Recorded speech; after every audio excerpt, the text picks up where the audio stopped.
bang.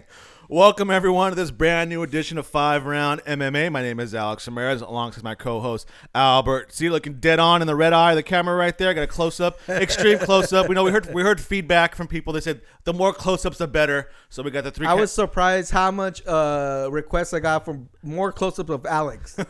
I mean, they got a little bit too much of me. Yeah. How many family members did reach out to you? Did my mom reach out and say, "Hey, more close-ups of my son"? My mijito's not showing. We got a great show for everyone this week. I want to thank everybody for tuning in, whether it be on audio-wise, whether Podomatic, Spotify, Apple Podcasts, wherever you get your audio podcasts, we're available. Or if you're checking us out on the YouTube page, thank you so much for tuning in. We greatly appreciate you taking the time out.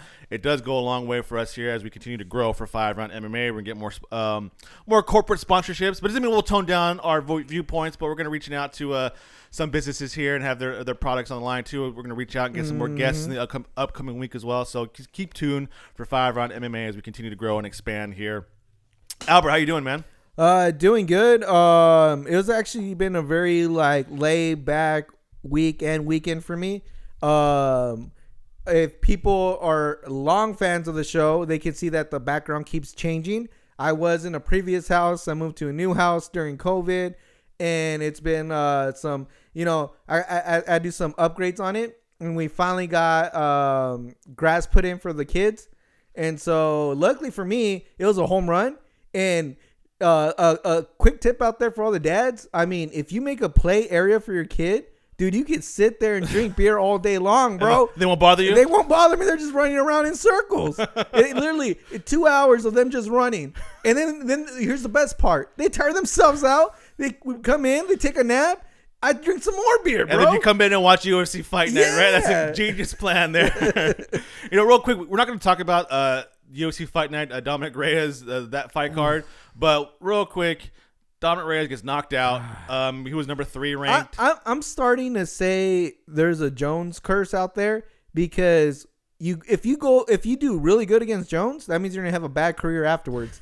Because literally, Alexander Gustafsson, same thing. Anthony Smith, Santos, and then now Dominic Reyes, bro. It's like you have some success with Jones, and it just leads to travesty afterwards. And like how the success with Jones is just going 25 minutes out. Yeah, it's true. Hey, I made it. Hey, Ma, I made it. I made 25 minutes with Jones, but then I can't get a rematch, or I can't even win my next 3 out of 5 fights after that. So John Jones, man, he just takes a piece of your soul, doesn't he? Yeah. You want to go 25 minutes with me? I'm gonna take a piece of your soul, and you're never gonna be the same. Chain Song. The Soul Taker, man. I like it, man. Real quick, before you and I were talking before, kind of just watching movies, streaming wise, because theaters still aren't open in California. Well, they are, but they're not really showing anything new. I checked out New Mutants on HBO Max. I made the same mistake. Wow, that was a piece of crap. I made the exact same mistake. That was a giant pile of turds, from different animals. Dude, it's funny because didn't we agree that we almost checked out around the same time? Yeah, I think it was I think I might have gotten to the 15-minute mark before I was like, dude, there's no way. I honestly don't even care how this finishes. Yeah, and my biggest pet peeve with movies, even if it's bad movies, I gotta finish it. I'm like, dude, it's gonna bug me. Let me just see how this. If it's bad, let me just see how it ends. Maybe there's something still there at the end. Yeah, dude, I'm done. And I just got done watching Mortal Kombat, Godzilla, and I couldn't finish New Mutants. that should tell you. That should tell you something. Definitely. And honestly, looking back at it now, it was a fitting end to Fox's run with the X-Men franchise, right? It just got there's some highlights in there. They didn't know what the heck they were doing. It ends with this big and they should have gave it over to Mickey a long time ago. I mean, from Bryan Singer to. I hope Sony's paying attention. Yeah. And just gives it all up to. So fitting end for the Fox and Marvel franchise. Now hopefully Kevin Feige and Marvel can do something with it, but we shall see. Also, I like that chalice you're drinking out of. Ooh! Compliments of Sparkles by Val. Make sure to hit her up on Instagram at Sparkles by Val for your custom-made tumblers. Dodgers not doing as amazing as they were before. Still doing good though, but I think it's because I've been drinking the chalice. It's a long season, 162 games. You can't be on top every. You're gonna go through these hills and valleys, peaks and valleys, as they say. So, well, baseball is again. We haven't even started the round, but I just want to get baseball is ever since I became a baseball fan. I was a late bloomer when it came to baseball. It is the weirdest sport I have ever watched, because it's crazy how it's all about momentum. Like, you can give up 30 games and it's like literally no one's panicking, and then you heat up closer to October and all of a sudden everyone's like, oh, here we go. It's just so weird the way you're supposed to watch baseball. You know what I'm saying? It's not like any other sport. I mean, in soccer, you lose one game, right? It's not looking so good. You lose 3, dude. I don't think we're gonna do good this. You know what I'm saying? Football too, right? Yeah, football, but in basketball too. Even though there's just as much games as basketball, I feel like there's more value to some of the basketball games. And baseball is such a throwaway. A lot of stuff is just throwaway. Like, you could be in the 7th inning and the manager's like, you know what? We're just gonna take out our best player. And what? Like, who does that? We'll get him tomorrow. Yeah, it's just one of those things. I think it's because I'm a later fan that I feel myself adjusting as a fan to watch baseball. Yeah, it's definitely. I mean, prime example of that was, I think, the Colorado Rockies one year. Yeah, they ended up winning 19 games in a row, like towards the end of the season, and all the way to the playoffs, and they got to the World Series. Granted, they lost. They got their butt kicked by the Red Sox. The Red Sox were the better team. But the fact they heated up at the right time, but by the time they get to the better team, they lost. But still, it's all about momentum, all about what you're doing for me lately. So, yeah, all right. So we got a lot to talk about in the world of MMA and professional wrestling. Let's get to the official show now. We got Diego Sanchez. We got more of the Forbidden Doors being open. We got the Blood and Guts pay-per-view. Blood and Guts AEW special program preview. So a lot to talk about here. But let's get started with round number 1. Why don't we here? Let me get my timer started and going here.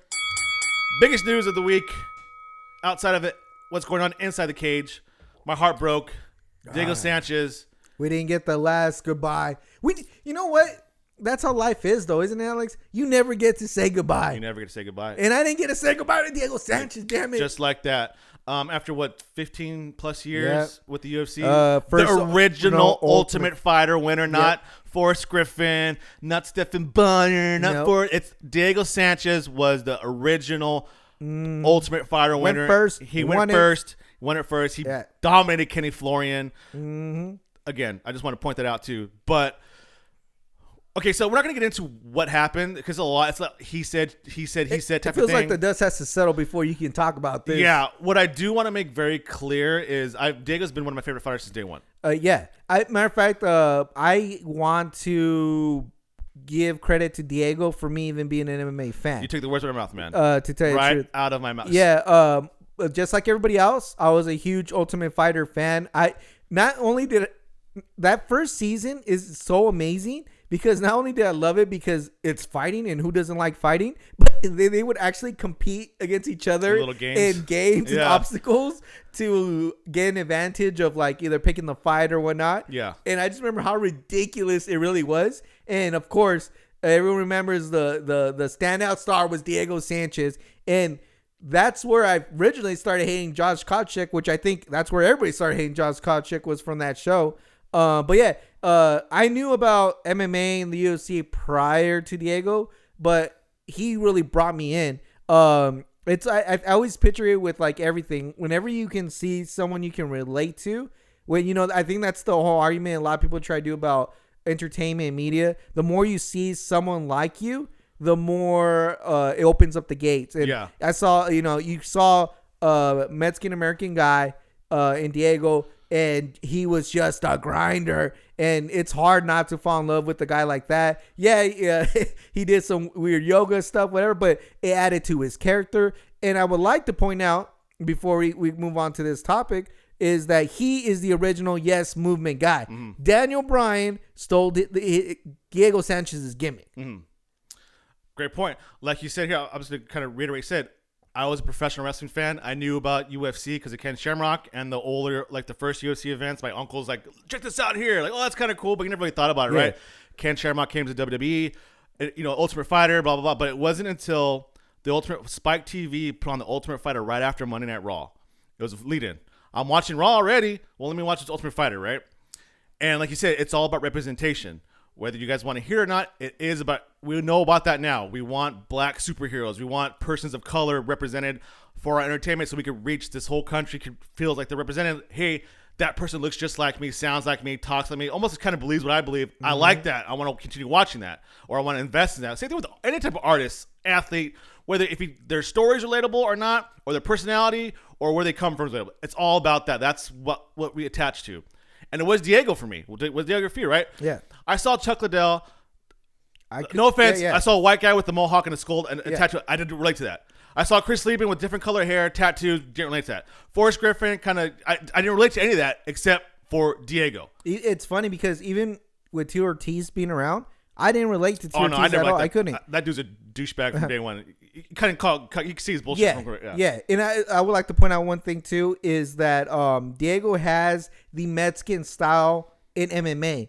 If people aren't aware of that, like in boxing, they know what a Mexican style is. Yeah. It's a very aggressive, non-quit style. And I haven't really seen that in MMA until I saw Diego.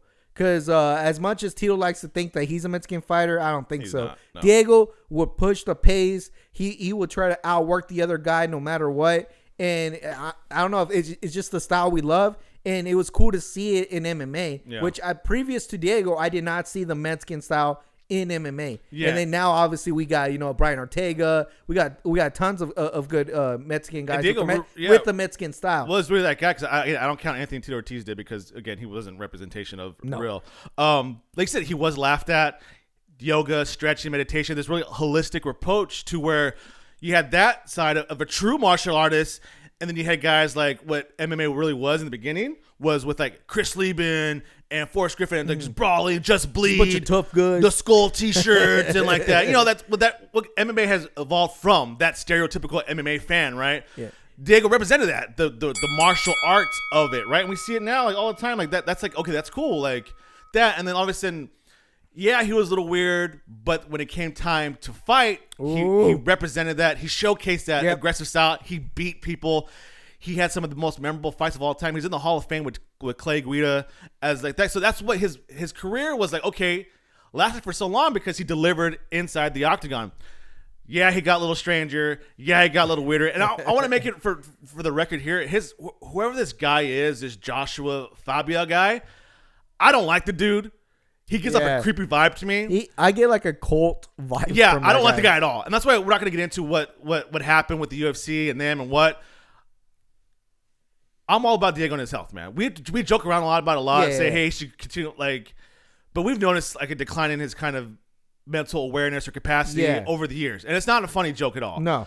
And I hope he doesn't continue to fight. I hope to God he doesn't go to bare knuckle. I hope to God even Scott Coker said, you know what, man, Diego, if you can't pass these medical tests or we just don't feel right about you, we're just going to pass, man. Like, wish you best of luck. Maybe you can kind of go. But I just hope Diego, because his career for being a pioneer, he deserves to be that pioneer section of the Hall of Fame for what he's 100%. done. And whoever this Joshua guy is, hopefully he just kind of just gets away from Diego. And Diego just kind of, whoever's known Diego the longest, man, like intervene in there and say, hey, Diego, this is for best for you. So, but I mean, as a legacy, Diego opened the door for a lot of people, I think. He made wrestlers cool. Like, it was him, Randy Couture. It was a different style. It wasn't ground and pound. It was ground and, like, I'm just like a Tasmanian devil all over you, man. Yeah, he was right there when the transition went from jiu-jitsu to an actual grappler. Yeah, so I know we could probably do a whole show on Diego, but we just want to touch base on that and not acknowledge that Diego, man. Thanks to you, we're here, man. So cheers to Diego. Hopefully you find something better in your future. That's it for round number 1. We're going to come back and what are we talking about here? I forgot, Albert. Did I send you the rounds? You sent it to me, but I don't even have it up. Yeah, let me see here. We're going to talk about the UFC going public and what that means for maybe Dana White. Is he more a little constrained now or what? So what does that mean for Dana White, UFC, and MMA fans? Coming up next. 5-round MMA. Welcome back. Time for round number 2. So another big news outside of the octagon was UFC going public. Mm-hmm. That means they are officially part of the stock exchange. So you can literally invest in the UFC. Yep. And put your money in it. Yep. And get some money back. That's how it works. That's right? exactly how it works. I forget what's the name of the group that owns them, but they own a bunch of crazy stuff. So UFC being one of them. I think they own the official like bull riding championship league. Okay. So I think they call it like the PBR.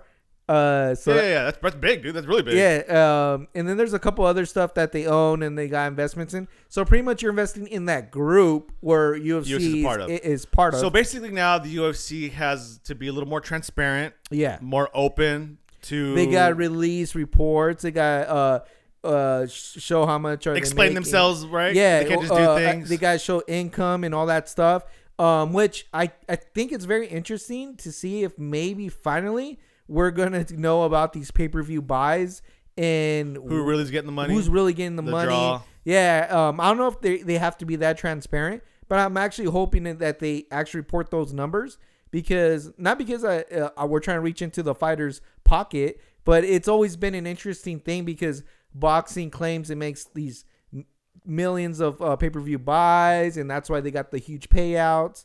But it'll just be it'll be an interesting dynamic to actually see the legit numbers. And then for funsies, I bought a stock, just one because I'm not a wolf. Wolf of Wall Street. Yeah, and I just like to say that I own stuff, but I mean, I like it's 0.001%. But basically, so fighters now could literally buy UFC stock, right? They can invest in what they're in. So if McGregor's as rich as he says he is, he could buy a big share of the UFC, especially after selling Proper 12 for $600 million. Yeah, he could buy a nice little piece of that cake of UFC. Yeah. It's funny because remember not too long ago when they did sell. And Mark Wahlberg got a little percentage of UFC, and they're like, what, or would you sell to or you give Conor some ownership and blah blah blah, and then he said like, if he buys in, Conor can buy in now. He can take a good little chunk of that. So it'll be actually interesting to see if any fighters actually invest. I think I saw like Derek Brunson tweeted out like, I bought the UFC. I want some answers. Dana White like come knocking out. Somebody kind of joking around like that. But so will this mean more of a kind of subdued Dana White and his antics? Because we all saw with WWE when they went public, it became a lot more toned down. They got people. They got big time investors who they had to respond to. The answer to, hey, our board of investors didn't like this, so this is why we're doing it here. Do you kind of see that now? Like if Dana White says something kind of dumb, that, hey, you're out of here or what? Or do you kind of see that? Or do you see just business as usual? I see business as usual as long as there's a profit to be made. The moment keep the whole Elon Musk thing into perspective. Elon Musk stayed the main guy for Tesla for the longest time because they were making money. And then he did that weird Joe Rogan interview. He smoked pot online on camera. And Tesla wasn't doing so good. And that's when it cost Elon Musk. But I think as long as your company's doing good, why fix it? You know what I'm saying? So I think it's the same route. The reason why Vince is feeling the heat is because he's not doing so well in the ratings as he thought he was going to do. SmackDown has overtaken Raw, which I think some people expect it since SmackDown's in a bigger platform than the Raw. But at the same time, the numbers aren't there.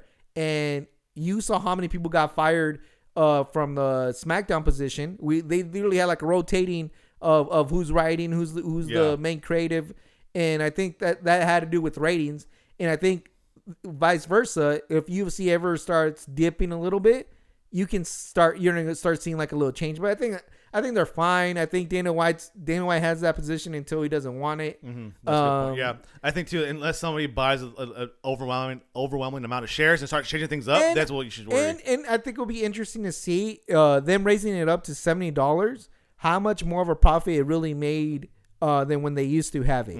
Because that'll be to our best interest that it's not as good because then they'll have to bring the price down again. Because to tell you the truth, I can't believe that they did that because every pay-per-view better be a smash. I mean, like you got to stack it because I can't see individual people buying something. Because there'll be some fights that, look, it's better to see in a group, invite all your buddies, whatever, and watch it. But sometimes I'd be like, you know what? It's only like $50, whatever. I'll just order and watch. At $70, if you're not watching it with the group, like who's paying $70 a month? Well, as an owner now, why don't you bring it up to the next board meeting? I should. If they let me, they'll let you listen to the call, but they won't let me get in there. All right, that's it for round number 2. We're done talking business here. Now we're going to switch over to professional wrestling and talk about who else wants to open the forbidden door. And one of the major top companies out there is feeling left out and say, hey, how come nobody's knocking on our door to enter? What about us? So that's it for round number 2. We're going to come back and talk about that coming up next. 5-round MMA. Welcome back. Time for round number 3. We're talking some professional wrestling here. So the biggest timer started. The biggest term going out now is the forbidden door being open, and that's meaning that all these organizations are working together. Impact, AEW, New Japan, AEW, New Japan, Impact. All these companies are working together to kind of create a bigger, broader storyline for us fans to enjoy. We love it. So one of the major companies here who never wants to play with others, who's made a history of not playing well with others, who made themselves, who are what they are today because they don't play well with others, is the World Wrestling Entertainment and Vince McMahon. You know what? Instead of playing along with you, I'm just gonna buy you up, bro. WCW, we're not gonna do a cross. I'm just gonna buy you up. ECW, I'm just gonna buy you up. Yep. Territory system, I'm gonna buy you up and create this mega giant universe of mine, which is now the WWE. Well, the internet wrestling community is going wild with this forbidden door thing. How cool Kenny Omega's on Impact and blah blah blah blah blah blah. You know, AEW, we're gonna see this is what happens when you put the fans first. You get these great matchups. We touched on it earlier. WWE's creative's not doing very well. Very bland for the past few years. Very stale. Yep. And they're saying, hey, what about us? I mean, Triple H said, what about Raven? We're open for business. We're open for business. Whatever's good for us, we'll do it, right? Nah. Reports are going out now that MLW, Major League Wrestling, which has a very good had a very good podcast. Yeah. It was like it was a wrestling organization, then switched to podcast, and now it's back to being both. But it's still a pretty good roster. They just landed a TV with Vice, so now they're on Saturday mornings at Vice or Saturday afternoon on Vice TV. So it's kind of cool to see Jacob Fatu, Robbie Law. I mean, not Robbie Law. Filthy Tom Mahler's there. You used to be able to see Teddy Hart, but Teddy Hart, his worst enemy. He's not MLW. Yeah, the new generation, the Von Erichs are there. Yeah. So it's really cool. It's a cool roster. They got some solid guys out there. Do they have big major stars? No. But some rumors going on that that WWE and MLW are working together, are trying to work together to open the forbidden door. I see this as a kind of a joke for WWE to even like tease this as because you know why to even tease this as working together, because report said that they're going to send unused NXT talent to MLW. How is that any different from them just like, hey, we want you as another development system? That's exactly what it sounds like. Are they going to send Finn Balor to MLW? No. Are they going to send Johnny Gargano? Nope. Tommaso Ciampa, Karrion Kross, the champion? Are they going to send Roman Reigns to MLW and Randy Orton, Seth Rollins, Sami Zayn, Kevin Owens to MLW? If MLW brings up Jacob Fatu to Monday Night Raw, is going to get a pop? No. So what is this? Like this, other than this being like what is? I've been excited for this. If I'm a wrestling fan, yeah, I should be excited. Two things. Okay. Two things. One, I feel like WWE is just trying to show that, you know what, we're in game 2. We're doing the same thing too. So they're kind of trying to steal the headline away from AEW, because all you see is AEW working with so-and-so and so-and-so and so-and-so. And I think it's just a little strategy. Just, you know, if you're watching a campaign, this is what you do to kind of derail it just a little bit, lose a little bit of steam. Uh-huh. So that's one thing. The second thing is, I do honestly think it's a trial run to see how exactly it works best, cross-promoting it, kind of. So I get them sending like their reserves to MLW. But again, I think it's just to see how it is. I think they have a good relationship with Vice, to tell you the truth, because that Dark Side of the Ring is a hit. So, and it does need WWE's cooperation a lot to get that documentary done. So I think they have a good relationship, and I think this is just a little test run to see what to do.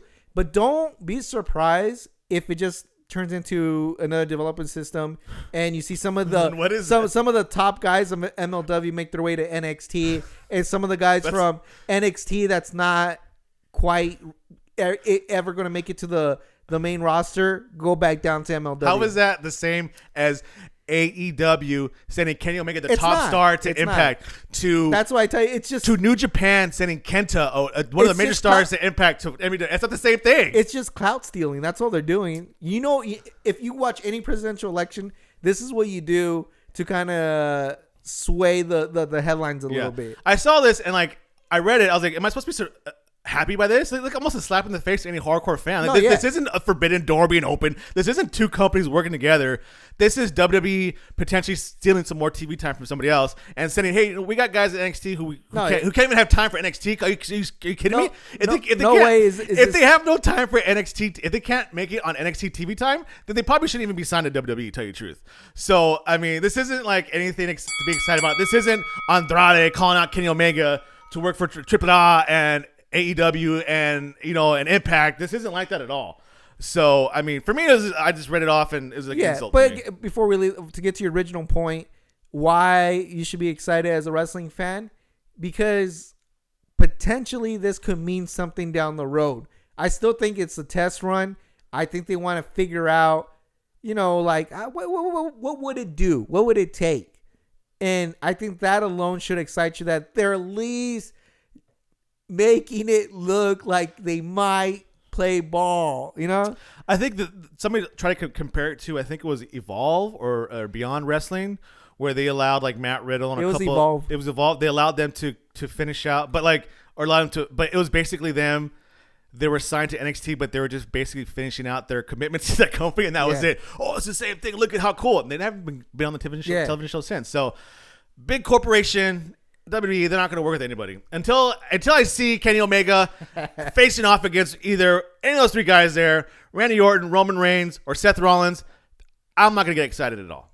And Kenny Omega or Adam Page, I don't want to see Cody Rhodes back on there because he's a reject for WWE. So that's it for round number 3. We're going to take a break and to the championship rounds. We're going to continue this conversation about the Forbidden Door, but with the UFC. Ooh. Don't go anywhere. What's coming up next? 5-round MMA. Welcome back. Time for round number 4 here. We're talking about this Forbidden Door thing and companies working together for the greater interests of, most at the end of the day, it's money for them, but entertainment for us, right? That's what we want to see. Biggest crossover, we've seen it already before, is boxing and MMA. Yeah. With Conor McGregor and Floyd Mayweather, we saw that. We're seeing it with Ben Askren and Jake Paul, and then Jake Paul and DC, and then Jake Paul is calling out current UFC champion Usman, or all these MMA fighters are trying to get in. Not long ago, Tyson Fury called out Francis Ngannou. Francis responded saying, hey, after I finish John Jones, I'm going to go after you. We're seeing Anderson Silva against Julio Cesar Chavez Jr., which I'm excited for that bout. We saw Frank Mir versus I forgot. A boxer. Yeah. Nonetheless, a pro boxer. So we're seeing now this Triller is making a lot of money supposedly with this stuff. Do you see anything now that UFC's public? Do you see them doing more crossover stuff like this, or allowing their fighters to get paid and take a little small percentage of it? Because Tyson Fury said to Ngannou, "Hey man, you want to make some real money? You come to me. I don't go to you. You come to me." I don't see the UFC allowing this. No, not to this extent. Again, Conor is just a special kind of beast, It's hard to deny Conor a lot of things. He just has an X factor to him that it's hard to not give him what he wants. To deny him? Yeah, and Francis Ngannou is too valuable to the UFC to just give away without getting a chunk back. I know that with the Conor fight, UFC did make some money, and that's probably the only way they'll get involved. But it's not to their advantage to let their top star of the whole company look foolish against Tyson Fury. Tyson Fury is no joke, guys. Like, Tyson Fury is the cream of the crop in boxing right now. It doesn't matter how many debates out there about Anthony Joshua and that Wilder could probably beat him if they rematch. No, the cream of the crop right now is Tyson Fury. Period. Period. There's not a better boxer than Tyson Fury right now, and you do not want to be in there with him. He's a heavyweight that moves like a cruiserweight.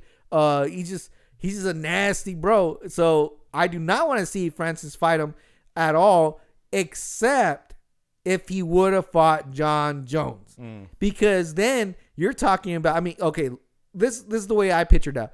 if Tyson Fury beats Anthony Joshua, right? There's nobody else really left.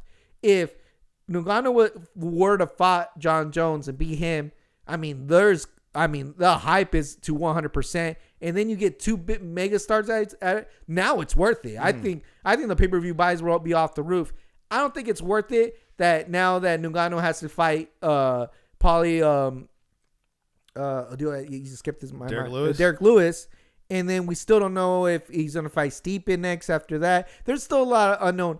Only if he would have fought Jones would I agree with something like this. And I think the UFC would have been back on. I mean, it's just, you cannot deny that fight. And then Tyson Fury still has to fight Anthony Joshua. So depending on how that bout goes, I don't think UFC is going to say anything until we see what happens there. So I don't see it happening unless somehow, like I told you, that scenario happens where Fury dominates Anthony Joshua and Ngannou finally fights Jones and his stock has risen to the highest. But what does it say about, obviously we've seen Tyson Fury, he was in the WWE ring, he's a showman too. Yeah. But what does it say that Tyson Fury as a professional boxer, like they have a lot of power for themselves, that he's calling out Francis Ngannou. He's calling out like the MMA fighters. And they see there's money there, right? Yeah. Well, yeah, two things. One, he knows it's going to be a payday. And two, he knows it's going to be an easy payday. Let's keep it real. That's the other thing that kind of annoys me. The level's just not there. Tyson Fury can come to UFC and he can face honestly, DC could just barely come back from retirement, easily be Tyson Fury in MMA and mixed martial arts. Martial arts easily. So it's the same thing. It's like, but then you go the other way around. Obviously, Tyson Fury has too much experience. It's just too good. I wish there were a little bit more leveled out. Even if you were to go down the heavyweight division, like I wouldn't even want to see Francis versus the guy that just fought the other night in heavyweight, the one that beat Anthony Joshua, Andrew Ruiz. Oh, okay. I wouldn't even want to see that because I think Francis will lose. Lifetime boxer. Yeah. So, but if it was MMA, I think Andrew Ruiz will get handed to easily by a lot of the heavyweights in MMA. It's just one of those things that it's the playing field's not leveled. So the only way it makes sense if they're both stocks are like extremely high, and let's pay it out. In your opinion, there's no forbidden door opening between no UFC. This forbidden staying closed, and it's all thanks to John Jones.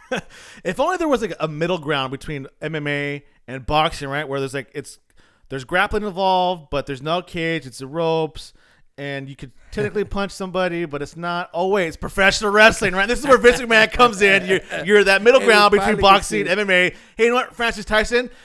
Let's combine the rules and let's do it at WrestleMania, right? You know what's the crazy part is? I don't know what I would be more excited for.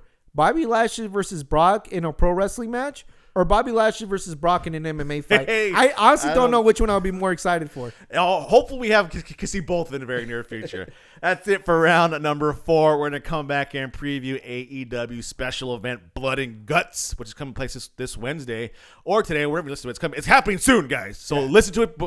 Listen to this before you watch it. Please. It's coming up next. 5-round MMA. Welcome back. 5th and final round here. Blood and Guts, AEW.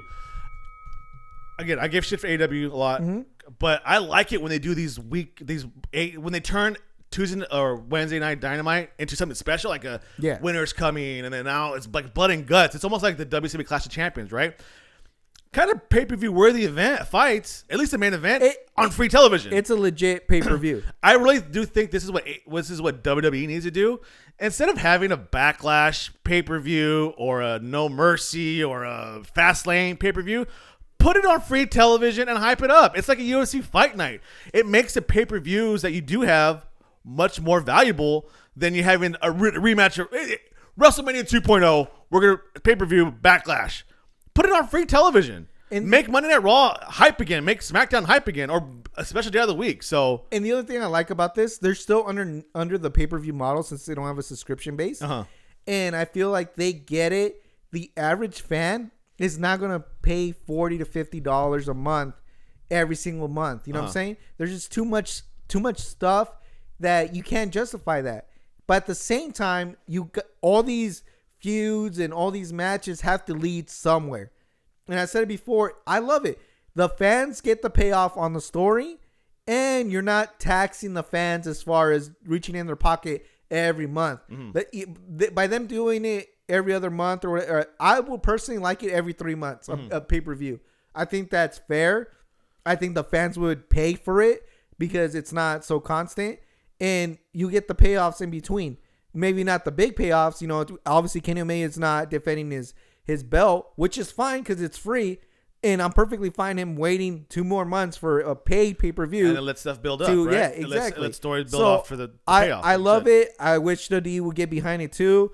Even though UFC still tries to do monthly pay-per-views, they understand too that, look, we in order to get to these pay-per-views, we need players to get us to the pay-per-views. And that's why these fight nights make perfect sense. We now have a new light heavyweight contender that can be on a pay-per-view later on. And people have seen them in a fight night. Exactly. It just makes too much sense to not do stuff like this. Yeah, I completely agree here. So let's look at the show real quick. It's a 2-hour show. Rumors were going on that it was just going to be a blood and guts match. But just because of the format alone, right? Yeah, this is basically war game style match. Two rings and a cage over both of them. And then one person from each team starts, and then each team alternate member gets in. And then once all members of the team are in the cage at once, then like the official match starts, and then first one to pin or make their opponent tap out. And I've honestly, Mike, some heat here. I've never been a fan of the War Games matches. Everyone I've ever seen in WCW, the old school ones, they've all turned into a big cluster. Yeah, big cluster old F, and like they don't really make any sense. I thought NXT did a good job when they did their War Games. I think there was 2 of them that I found very good. But I can see there's too much going on. I can see it's too much. The one I remember is Scott Steiner being part of one of them, and he just killed it though. I mean, it's just seeing Scott Steiner just kill a bunch of fools. I watch it all day long. Yeah, but it's just too much going on. Too much to follow. But see, I think again, the good thing is we're only getting one instead of having several, because I think before it got canceled the last time they tried it. It was going to be a couple of matches like that, right? For AEW? Yeah. I have no idea. I just remember the big one was supposed to be, the Elite and Inner Circle, right? I think so. But I think there was going to be other ones. But either way, I'm fine with just being one. I think it's going to be interesting if they follow the traditional format, how they're going to do it with all these other matches still booked for a 2-hour event. Yeah, well, let's go quick. We'll see what else on this card here. Scroll down. You got a 4-way tag team match. It's almost like, again, every special event. But this is a tag team eliminator match. Okay, bro. So you got SCU, Jurassic Express, yeah. Varsity Blondes, and the Acclaimed, all going at it. I like this. I like this. It's a good. It's gonna be a good. Anytime I see a tag team match and the Young Bucks aren't involved, I'm hyped. I'm hyped for it. I'm very hyped for it. Bro, they've been killing the business. Haven't you seen them wrestle in $10,000 Jordans? I don't care about that. Come on, that's bro. That's a stupid gimmick. If anybody knows where they're from, that's a stupid gimmick. Brit Baker, who I think hasn't really been showcased to her best ability since her great match with Thunder Rosa. I don't know if that's a reward or them dropping the ball. Yeah. Because it's either a reward as in like you did such a good match that, go ahead and recover and, we'll get you back into it. Or they're dropping the ball from the hype of that match. So she doesn't have an opponent, right? It's just in action? Is that what it is? Because she's the number 1 contender now to the belt. So it's a guaranteed match. So this is just, I guess, to put some icing on it. I don't know. Okay. Tag team match. Team Sloppy Joes, John Moxley and Eddie Kingston. Dude, that's a good name for him. Team Sloppy Joes versus Kenny Omega, AEW World Champion, and Nakazawa. Nakazawa. So I'm a big mark for, by the way. I'm a huge mark. If you don't get Nakazawa, I feel sorry for you. Like the fact that he's coming out now as like an employee. And then he still wrestles. Like he's almost like, hold on, let me finish my actual job. And then I'm going to go job out. You know what I'm saying? Yeah. Like I get it. And the reason he's there is because obviously Kenny Omega. Yeah. I love his character. So this is kind of a progression where do you think for the AEW storyline purposes, is it going to be Kingston versus Kenny Omega or is John Moxley going to kind of... dude, I don't know. We've already seen Moxley and Omega. Can we just have Nakazawa wrestle them? And have Kenny go on to better and bigger things? Not Sloppy Joes. At this point, I wish Brian Cage gets in the middle of this, bro. Talking about that. And then we could skip over Cody Rhodes because nobody cares about him. Oh, skip over Cody Rhodes. Nobody cares about him. Or QT Marshall, nobody cares about either one of those Nightmare Factory, Nightmare Fun. Nobody cares about anything Nightmare. Main event, Blood and Guts. Pinnacle, another brand new faction in AEW, again, because there's not enough groups in the company. Hey, you got to click out in order to get those ratings Inner up, bro. Circle here. Kind of a... I mean, in the long scheme of things, they've only been feuding for a couple weeks. I don't know if this really warrants a Blood and Guts match because we've been going at it. We've been at each other's throats for 3 weeks now. And the main one is MJ and Chris Jericho. Yeah, then they pay that off like in a cage match, something like that. But I get it. They have this. They want to get this out and test it, and I'm sure they'll have another feud going on, along the lines where they can kind of pay it off here. But Pinnacle, which is FTR, Ty Dillinger. I don't know his real name. What's his real name? I forgot. I forget what he's going for, but yeah, Sean Spears, there. And then MJF, and then what's his guy's name? Warlow against Santana Ortiz, Jake Hager, Chris Jericho, and Sammy Guevara, which is the Pinnacle here. War Games. Are you expecting a lot of color? Meaning blood on network television. You think TNT's gonna be cool with that? Not only do I expect a lot of color in this match, I feel like I almost have to make some kind of pool, and we pick to see who juices first. Yeah, I think the odds favorite of the first juicer, believe it or not, I think it's gonna be Sammy Guevara. I think he's juicing first, bro. You gotta pay his dues, kid. Yeah, I like it. I mean, but there's no way this match leaves without you seeing Chris Jericho juicing, without seeing MJF juice. Sean Spears feeling the pressure. He's going to juice. Jake Hager's down for a good juicing. And then the Tito Santana. I think Tully Black is going to juice too. Dude, I wouldn't be surprised if he does.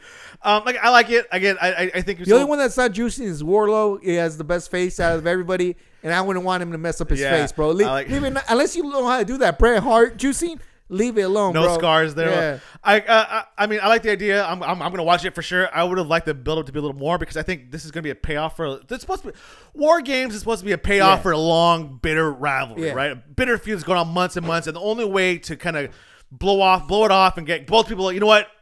War Games. This is it to settle it all. But do you see this this rivalry continuing after Blood and Guts? I see. Or this is it and that's it. I see individual people feuding after this. I feel that FTR is too valuable to keep into this feud. Yeah. And they have to keep back at the tag team. And there's no real established tag team in Inner Circle except for Tito Santana and them. But honestly, I mean, I guess you could if you think about it that way. There is some there. They've been hinting for the longest time Warlow versus Jake Hager. So that has to eventually happen as well. We have to see Chris Jericho versus MJF. So I guess the payoff instead of just individual matches, I guess. There's matches to continue individually. I don't think as a group. I know that they're going to try and build something with Sean Spears and Sammy Guevara. I don't know why you're wasting Sammy Guevara they already started doing a little beef. He did the WWE remarks to Sean Spears, so that's going to lead to something else. Yeah, was he lying though? No, but I feel like there's going to be that individual feud going forward. See, I almost think they should have done that and then culminate in a Blood and Guts match. But it seems they're doing the reverse. I don't know if it's because they just want to do it right away, or maybe they want more bigger ratings because they're solo now on Wednesday nights. So I don't know. I just don't think I'm used to Blood and Guts. 8 War Games being a culmination of a long, not 3 weeks. Again, I hate to leave the podcast in a bad note, but it is the only annoying thing to me in AEW how their storylines aren't cohesive, and I feel they dropped the ball a lot on a lot of stories. And it just annoys me because how do you guys... They know what the fans like, all right? Obviously, we love the rest. The wrestling, I mean... what it makes up for that. Yeah, but... You forget about the storylines when it's a good match. But it just annoys me. I need to be more involved in the story. I need to see better payoffs. I need to see more cohesive. So far, the only thing that's been holding is this Chris Jericho versus MJF beef that goes all the way back. But I mean, again, you can for this particular story. Yeah. But you could probably credit Chris Jericho more than anybody else because every other story either finishes too quick or there's not enough there to really push along these feuds and stuff like that. Yeah, so we'll see. I'm gonna watch it. I give AEW my money, so it's like talk crap about them, but when I give money to something as a customer, as a consumer, it allows me to critique them. Starting at 5 p.m. on Wednesday.